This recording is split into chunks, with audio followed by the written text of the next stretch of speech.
Welcome to the Martek Matrix, a Blurbs production. Blurbs is the discovery platform where marketers and e-commerce leaders find the right technology faster. You get clear answers, real comparisons, and no sales fluff. Find your next partner at trustblurbs.com. This podcast brings that same mission to life. Each week, we connect MarTech founders and leaders with a co-host from the buy side, so you get both sides of the conversation. We'll explore what's working, what's hype, and what's next in marketing technology, all in about 30 minutes. And now, your host, Sean Simon. Welcome to the Martek Matrix, a Blurbs production. CTV is exploding, ad spend is shifting fast, but with all that growth comes chaos, fragmented platforms, repetitive ads, wasted dollars, and buyers who don't know what or who to trust. Today, we're cutting through the noise. I'm joined by Dan Larkman, CEO of Keynes Digital, a tech-enabled CTV company. Dan's team lives and breathes CTV, and they've built their model to fix the problems most brands run into. Marketing for brands like Beyond, Overstock, and CarParts.com. And he brings deep, hands-on experience in connected TV.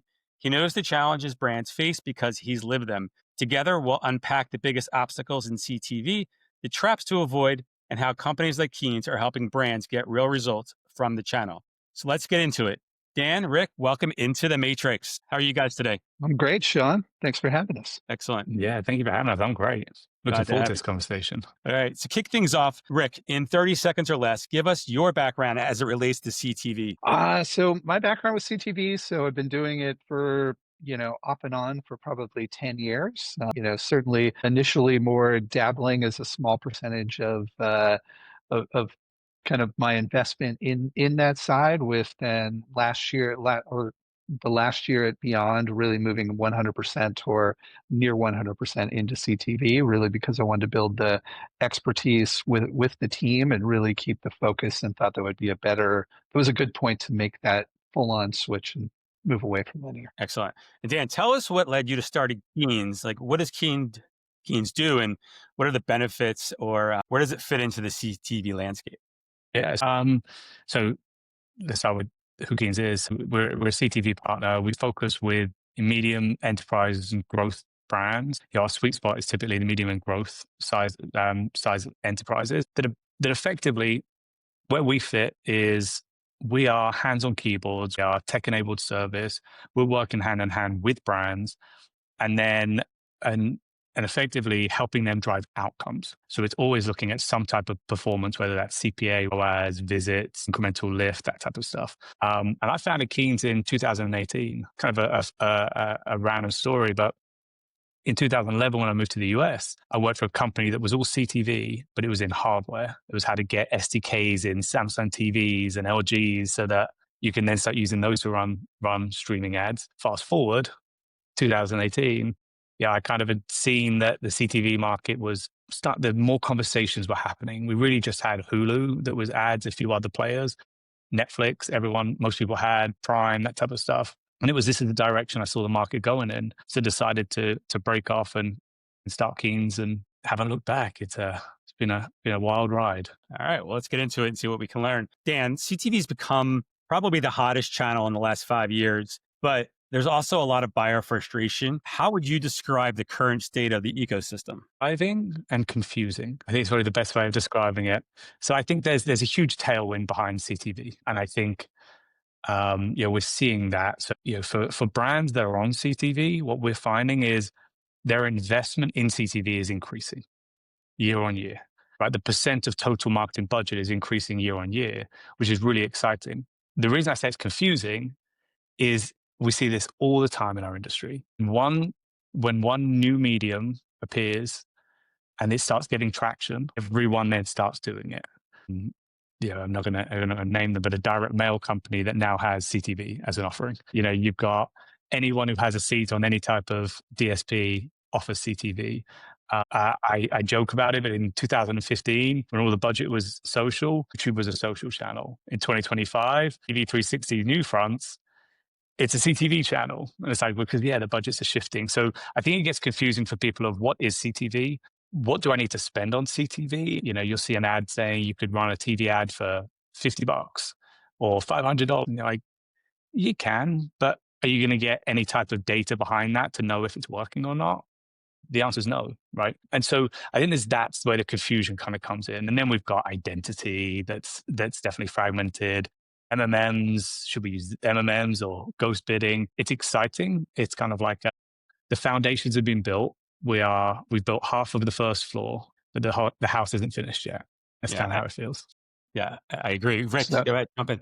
yeah, so I was going to say, I think, Dan, I can feel your pain as on being on the other side, on the buyer side, because I know I continue to see a higher and higher number of providers doing, like you said, direct mail, programmatic, whatever it may be, coming out and saying, by the way, I can also do I have a new CTV offering for you. Just put your money into that and we'll all make it work. And I know I think I tried a couple because I think like there were some in the affiliate space where, it was like, okay, well, what the heck? We can kind of try something like that. But then I really reached the point where that really wasn't the way to go. I wanted to have the expertise in-house in doing it and not outsourcing it in that way. So working either directly with an agency or we even eventually, started working through DV360 with some of our own media buyers directly because I just didn't really trust what was going to happen with the other side. Yeah. There's sort of a trap, right, Dan? So you have, as a marketing technology company or a vendor, you have all this data from whatever business you're running. And then it's hard to resist the idea of doing more with that data, right? Like, hey, we have all this consumer data from all these brands. How else can we use it to make money, right? And I think that's why you see companies that do one thing really well, like direct mail, moving into other channels like CTV.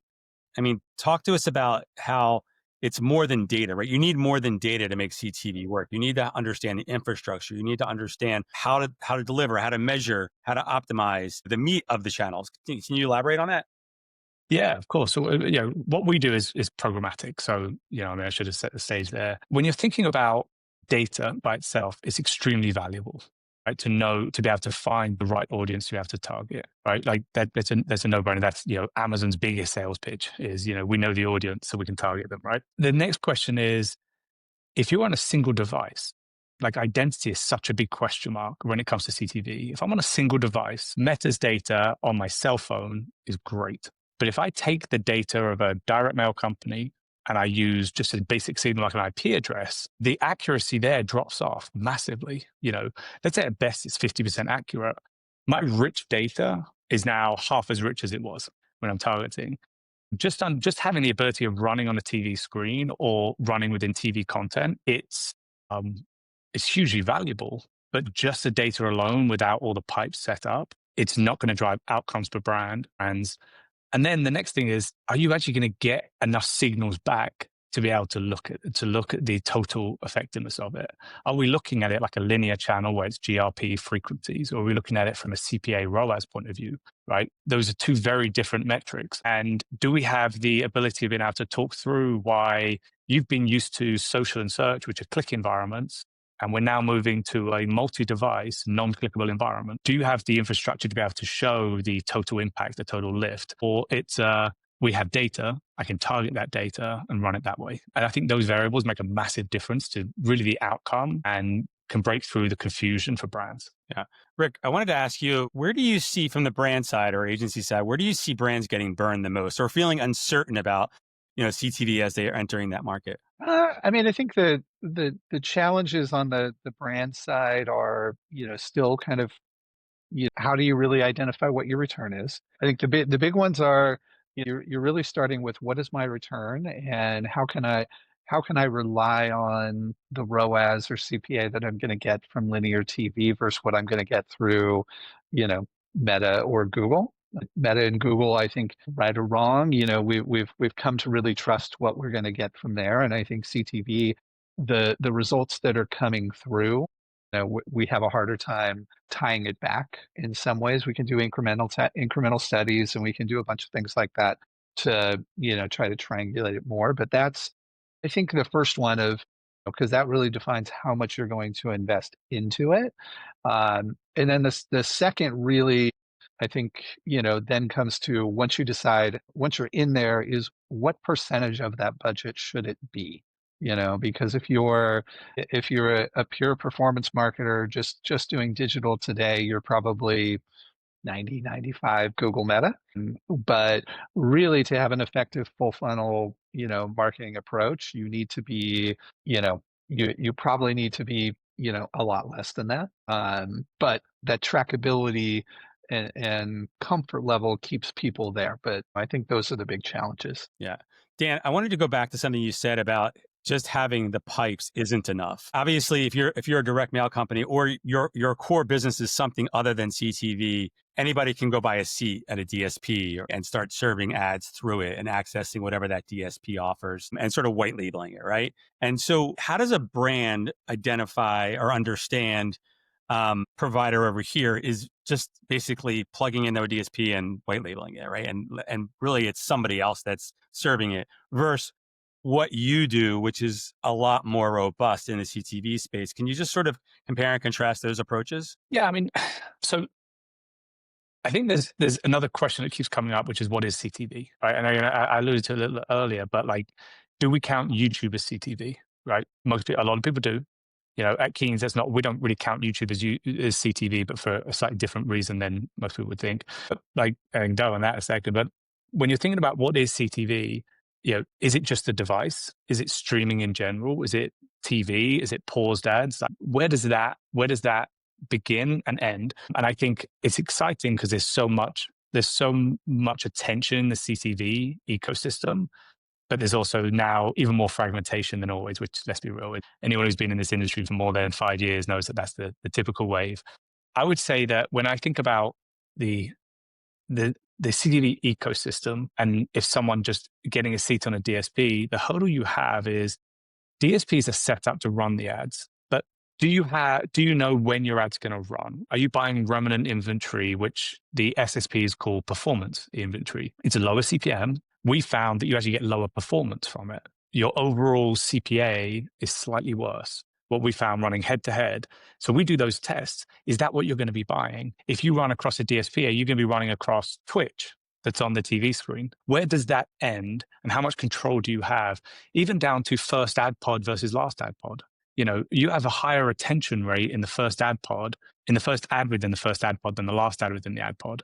Well, what does that look like on the second, third, fourth, fifth? We have studies to show the performance and how it declines. Right? There's value there, but if you've got a high intent customer that this is your perfect audience you want to target, you want them in the first or second ad pod, right? You want the first or second ad placement in that ad pod, right? So they can't miss you. It's not as valuable as someone who's similar to your audience, pretty good, but not perfect, right? There's just a different value. And when you're running programmatically, that's crucial. So when I'm thinking about running a campaign, you can set up a seat, but there's many things you need to add. So we describe like the DSPs we work with, we describe them as the freeway, and we built the on-ramps. So the data providers. Is the data provider a great data provider that can work on not cookieless environments, as an example, cross-device companies, all the way through to reporting analytics and optimizations. So all of those variables play a role. The freeway's there and everyone can drive on it, but not everyone has those same on-ramps. And I think that makes a huge difference. Interesting. So Dan, when brands come to you or agencies come to you, what do you sense is their biggest frustration in the market today or challenge that they're facing? It's incrementality for sure. When brands come to us, their biggest concern is everyone is telling me I need to do CTV, or they've done CTV before and I couldn't see the impact or I didn't feel it. And then it's how can we prove the value of this channel in a non-clickable environment? It's back to that age-old, view conversions and click conversions back in the day with display ads. We're in the same position now, but there isn't a click. So it's all view. And it's how does that impact? So that's, geo-lift with things like, Meta's open source geo-lift that you can run through a recast or something like that. Running MMMs to recast, lift lab, measured, house, people like that, to really show and prove the total impact to the brand, and all paid media. So our value is just, as Rick was talking about, 95% is probably going to be social and search. Ours is what should that ratio be that really drives the best effectiveness for brands, right? If I serve a CTV ad and they come through paid search and the conversion rate is 3 times higher than if they just came through paid search, that could be really valuable. Again, cost effectiveness, but it should be really valuable. Can we drive that and deliver those results? That's how we think about it. And that's really what makes a difference for brands. But it's incrementality. It's understanding that. Is that how you see incrementality? Is that the first thing you think about? Yeah, I mean, incrementality, he's right. That's the the biggest piece, because then you have to justify your investment. And I think what I found at Beyond was our sweet spot was it should be about 12% of our budget should be into CTV, but I still have to convince the FP&A folks and the CFO that money should be going there, because they're just going to see the clickable conversions that they can measure, and say, well, why aren't you just putting more into PLA? Because if you put more into PLA, won't we keep getting that return? And I tell them, no, you won't. It will just get worse and worse the more money you put into it. And Rick, I was going to say, hilarious. We didn't plan this, but we tell people it's between 10 and 15% for outcome-based campaigns. It's higher if you want a mid-funnel branding type campaign. It's more of an investment, probably closer to 25 to 35%. But you say 12, we go between 10 and 15% is about the sweet spot. And I think that's one of the reasons the industry is growing so much, because brands that test it, they test it with 1%, 2%. They start seeing the outcomes and the performance, and that starts increasing. And so now we're seeing that point where we're still not at 12%, right? We're still, if you look at the average, we're not north of 10%. However, it's going in that direction. Some brands are, but overall, that's one of the reasons that this industry is growing so much, is people are realizing it's an evergreen channel and investment should be there. I'd love both your takes on why it takes so long for a brand, for a marketer to really get to that maximum capacity, right? To go from 1% to 12 to 15% of their budget, right? Is it because they're used to looking and optimizing on data that's more directly correlated to the sale, and they're having a hard time making correlations between the data? Or is there a fear that the channel isn't working and they can't measure it? Like, what do you think's driving them? And if they start off with a small percentage, is that enough to really give them enough information to invest more? So I think I'll go first, if that's okay, Dan. Yeah. I think the first part, I really like Dan's analogy on the on-ramp piece of it, because I think that's a critical part of how you expand. I think everybody's going to start small. I mean, that's a nice thing about CTV, is that you don't have to necessarily negotiate with a network who's going to say your minimum buy has to be $1 million. You can start a bit more like you can with any programmatic channel. You can start with a small percentage of your budget, and then as you test and you see performance, you can keep expanding. I think the on-ramps are the component that allow you to go beyond the 3 to 5%. I think it's easy for anybody to spend 3 to 5% and have the marketing folks say, yes, this is working, because there's always 5 or 10% out there that nobody's going to sweat you if if you can't tie that dollar directly back to a sale. But once it becomes 10% of your budget, now you really have to be able to say, how can I justify this the same way I can justify my Meta or Google spend? And that's where the sophistication starts to come in, of what do your audiences look like? What's your creative look like? How well do you know where you're placing your media? I think knowing if I'm in the first spot or the second spot, as opposed to run of network, all those things start to come into play, because that's where now you're going to start to see your lift in that, you're seeing your ROAS perform or get better in Google, and that's your downstream number. So now your view ROAS, you can start to feel a lot more confident in, that what the number you're seeing there, you can go, okay, well, I can trust, as long as I'm staying in my view ROAS, 6, 7, or 8 better, I feel really confident in that, and I'm going to put some more money into it, because I'm not seeing degradation in the total sales that I'm driving in, as well as I'm not seeing the degradation in ROAS on other channels. Anything to add, Dan? I agree.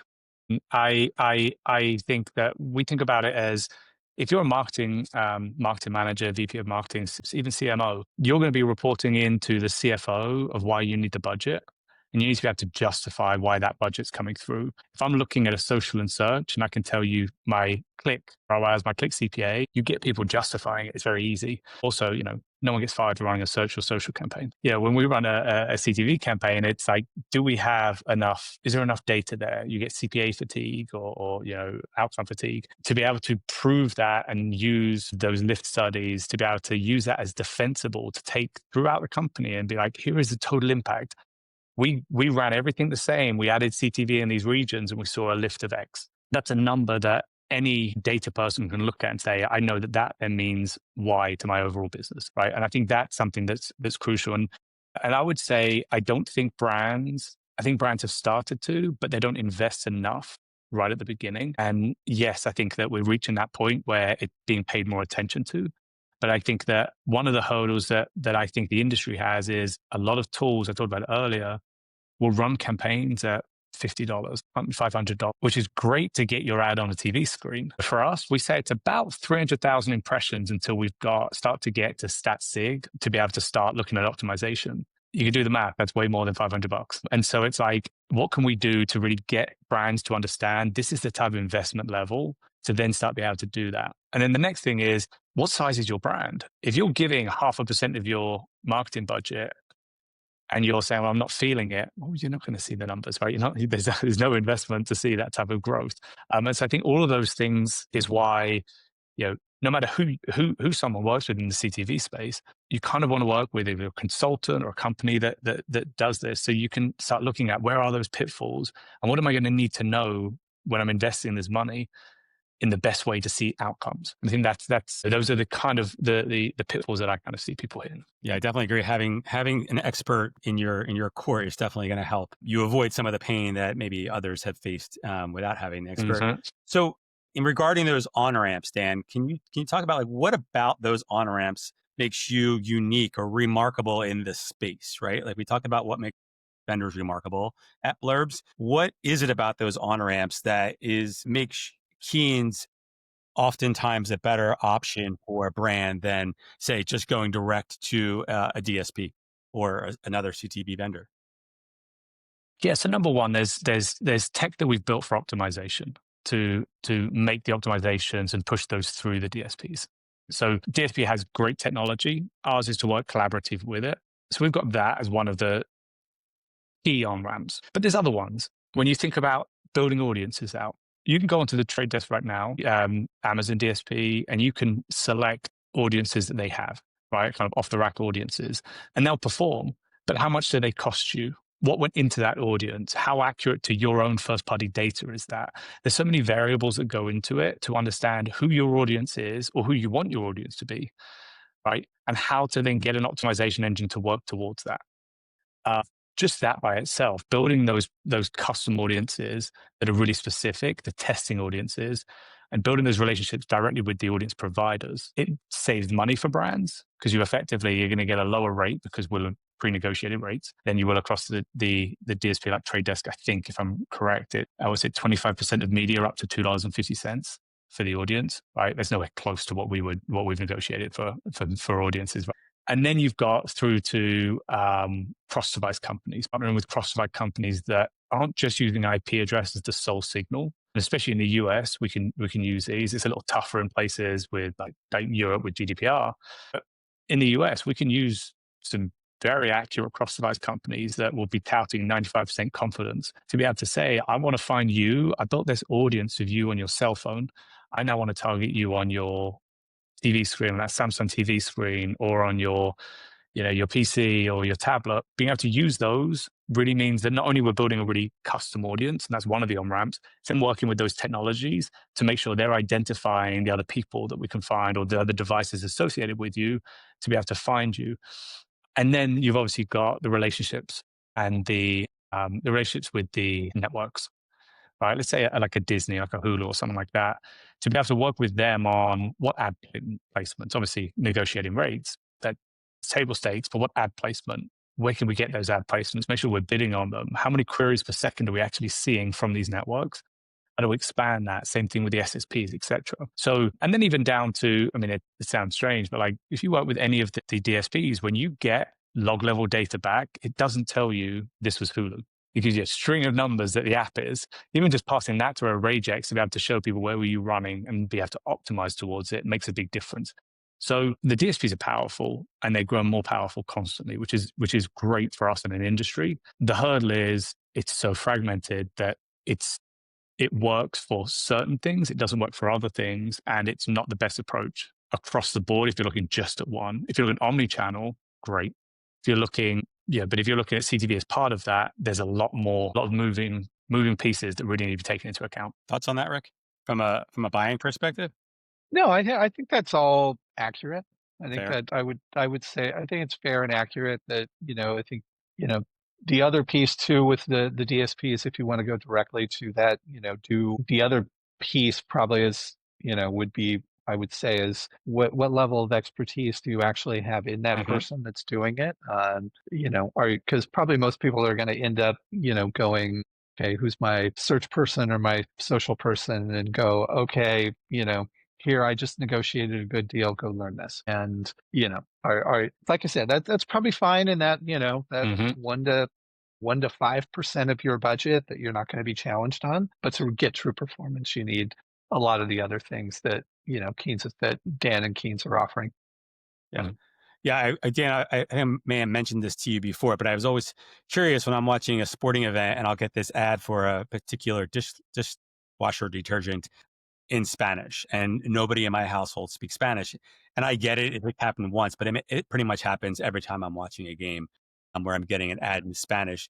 Is that because that brand is probably just leveraging a DSP and not using the right data to find their customers? Like, how do they not know? I mean, how does this DSP not know that I don't watch Spanish programming?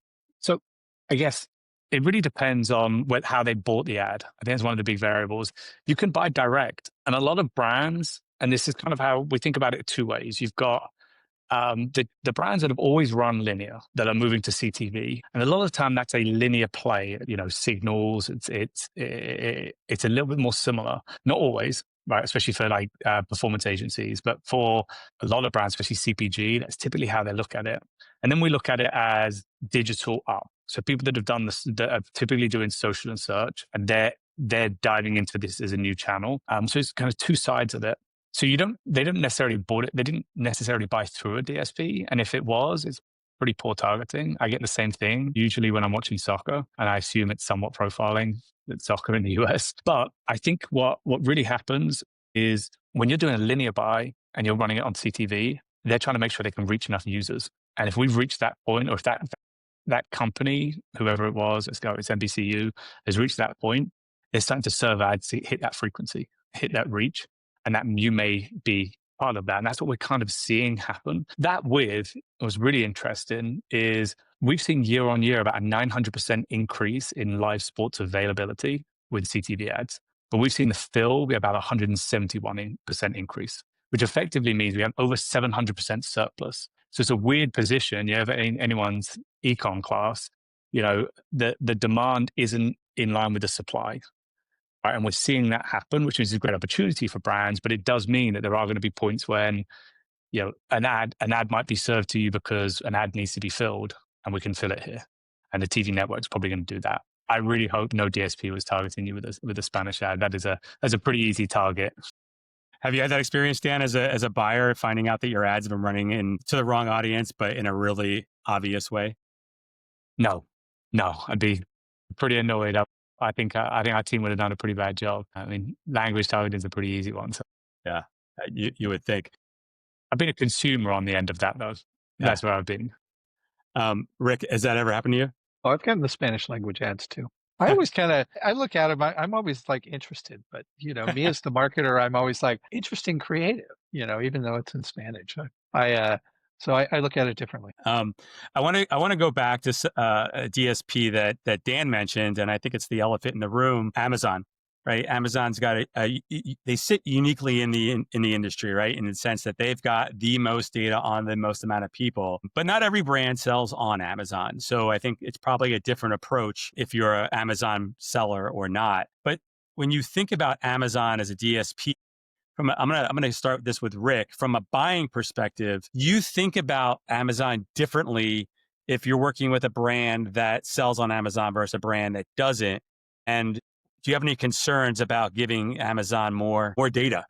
I don't have the concern about giving Amazon more data, and I've, and I sat through their pitch before. I think it's still, I think the interesting part, at least maybe the interesting and probably uphill part, I think for them is the customer that they're typically advertising to predominantly shops on Amazon. So if you're looking for, a direct to consumer, even if you have an Amazon store, I think, even if you have an Amazon store, your primary goal, through your media is you want to get those people to your site. And, in Amazon's pitch is really, even though most people stay here, those that leave are more valuable than you're going to get other places, which I don't know. I personally, I was intrigued by it, but at the end of the day, I'd rather go somewhere where I know I'm really hitting my customer than hitting Amazon's customer. That's fair. Dan, I'm sure you have some energy around Amazon. Yeah. I mean, we have a seat on Amazon DSP. I think there's I think there's value in it. I have probably a little bit more fear than Rick on the data side of things. Because for me, it's like I agree with finding the customer. I think that's such a crucial thing. And there is a different type of customer. I think the other thing is when we've worked with Amazon, it's they're not looking the products they sell on Amazon. They're like, we can find them, we can advertise to them. We don't need your help for that. We want the ones that don't run on Amazon. And the hurdle you have is the targeting's great, but I don't know a brand, and maybe Rick, you had a different experience here. I don't know a brand that I'd say, you don't run on Amazon, but take this Amazon pixel, place it on your site so that Amazon's now going to be able to store that data.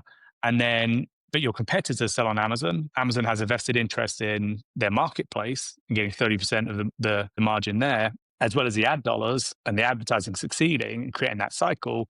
For me, it's like it creates a risk. I think that if it was that by itself, it would be too much of a risk for brands. I think the fact that Amazon has Prime, which is one of the largest subscriptions in the US, that is a huge variable for them. That having that O&O gives them the ability of, can I run there? But again, I go back to the same thing, which is, do we want to give more data to Amazon? I'd be skeptical there. Are the audience people that are going to be shopping on or off Amazon? I think, Rick, you're right. They're going to be shopping on Amazon primarily. And so is that benefiting the off Amazon transactions or is benefiting the on Amazon transactions? And I think it's the latter. Yeah, I think for me, like where I kind of ended up landing with Bed Bath & Beyond and Overstock was we were effectively a marketplace already, just for home specifically. So whatever we were going to get versus what we were going to give back to Amazon just wasn't, the trade-off wasn't gonna be there.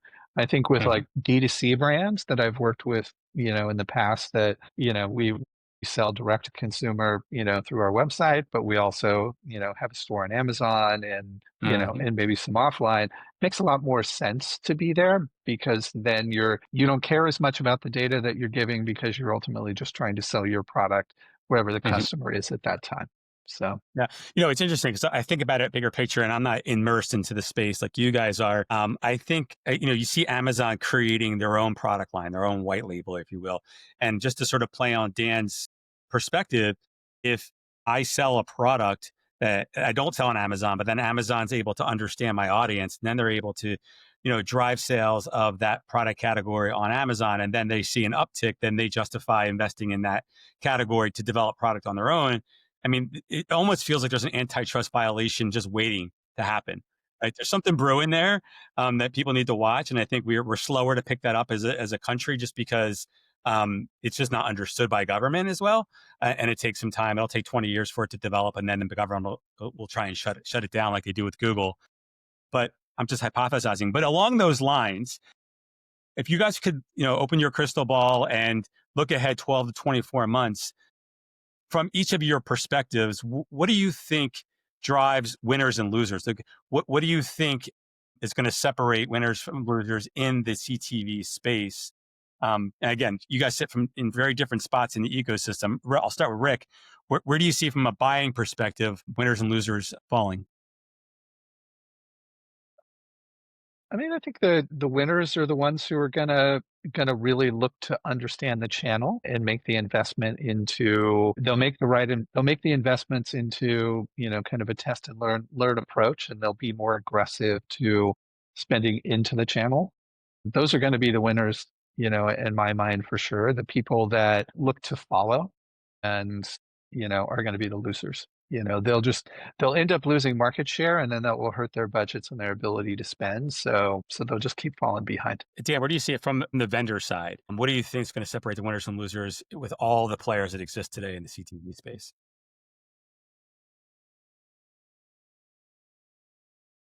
I think it's going to be incrementality. It's going to be measurement. It's going to be showing the actual true value. If I look at the CTV landscape right now, it's kind of in the nicest way, it seems like a race to the bottom, race to the smallest brands, and there's a number of them. Or it's either that or it's enterprise. There's both sides. And there's this gap in the middle, which is really the gap that Keynes services. I think that what we're finding is that with lower minimums, it actually creates, I think it's going to create a lot of testing and a lot of churn in the smaller market. The reason being, like I said, you don't have enough ads for StatSig to be able to actually find out whether it worked or not. And then I think you've got that. That's the wave. So I think we've got a wave of brands there. We've got a wave of advice being given to smaller brands. I mean, I heard one today from a company, I'm not going to name them, but it was on LinkedIn and it was test creatives. I was like, that's true. Or you should only run one creative. False. You should run multiple creatives. I was like, it's true. However, if your budget permits it, if your budget doesn't permit it, then you're just spreading it thinner. That 300,000 now is across 5 creatives. Well, now it needs to do, 1.5 million ads just to get StatSig. And so it's that thing of like what's being passed through. And I think there's a lot of noise. I think over the next 12 months, that's going to continue while budgets are shifting towards CTV. And I think you're always going to have that. I imagine there's going to be a big M&A push throughout 26 with a lot of mergers from companies in the CTV space. With the growth, I imagine in 24 months, we're seeing that ease up a little bit, and you'll probably see the winners thriving, and you'll see either merging or companies disappearing. Yeah, I agree. I think at Blurbs, we see things as a factor of trust, like what vendors are doing the right things to build trust with the buyers, so that they tell their peers, and then they're the ones that are building more relationships than the ones that are burning bridges because they're trying to get the quick buck. I mean, it's the thing that we see in our industry. You got the sellers who are selling for quick wins, and you've got the long term trust relationships. And if you can build those relationships, especially in a channel that is non-clickable, that you're bringing true cross device, that type of stuff into the play, you build those long term relationships, build trust because you're bringing them the truth of what you're seeing. And I think I love the fact that Rick, you were talking about that 12%. It's made me smile because I'm like, we're saying 10 to 15, and it's the same hurdle we face is people saying, well, are we sure? It's like the data's telling us this, people. Like, we're all seeing it, and I think brands are starting to see that, but they're seeing it and have to build that trust to get there. So yeah.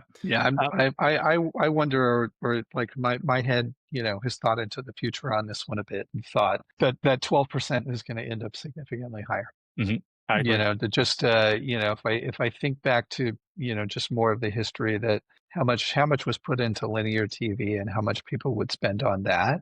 And then the trackability. So as we got to trackability and incrementality and everything, then, people put their dollars in search and social because it provided that clickable performance. So as the trust factor happens back, the video medium is just so much more. You can tell the brand story and communicate to the customer that much better. My crystal ball says the percentage is going to be much higher than the 10 to 15. Nice. What I'm hearing, Rick, is that's the precursor to the next one of these we do in a year's time, and see if. So, Dan, at Keynes specifically, where do you see the biggest opportunity for that target audience, that we'll call it the mid-market, to unlock better performance? Like, what do you think those brands need to lean into? Where's the opportunity for them? I think it's evergreen.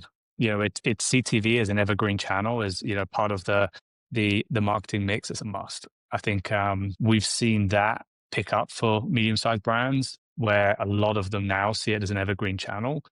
But we're still seeing that wave come through of people who are testing out CTV for the first time, which, to your point, Rick, I think they're a little late to the game, actually kind of late to the game.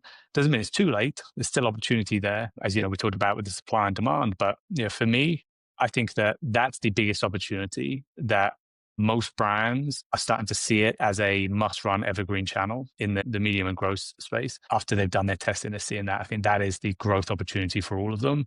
And then it's really just what percent of spend should it be that's going to drive the best outcomes, and running it that way. Rick, any last thoughts around when you're working with a client, the first thing that you talk to them about, or the most crucial data point that you talk to them about when they're thinking about CTV or expanding more into CTV?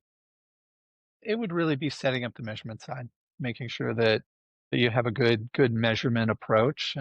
Ideally, you have a measure to house one of those guys on board, but if you don't, then how can you set that up? Set up some things within your GA4 dashboards, or design some testing so that you can really measure that, because that's going to be your next best step to determining what your real investment should be. Yeah. That's the beautiful thing about Blurbs. You can come there, you can find your CTV partner, you find your measurement partner all in one spot. There you go. Okay. Thank you, gentlemen. That is a wrap for today's episode of the Martek Matrix. Huge thanks to Dan Larkman from Keynes Digital for sharing his perspective on CTV, and to Rick Egan for grounding us with the buyer perspective. Thank you both for coming into the Matrix. If there's one takeaway, it's that CTV is a powerful channel, but without the right strategy and partners, it can quickly become fragmented and wasteful. Companies like Keynes are stepping up to give brands clarity, transparency, and real results. If you want to learn more, head over to trustblurbs.com, where you can explore Keynes and other CTV vendors, compare solutions side by side, and connect on your terms. Thanks for listening, and we'll see you next time. That's it for today's episode of the Martek Matrix, a Blurbs production. To see what's coming up next, visit themartekmatrix.com. And if you're looking for your next MarTech solution, start your search at trustblurbs.com, where marketers discover vendors faster.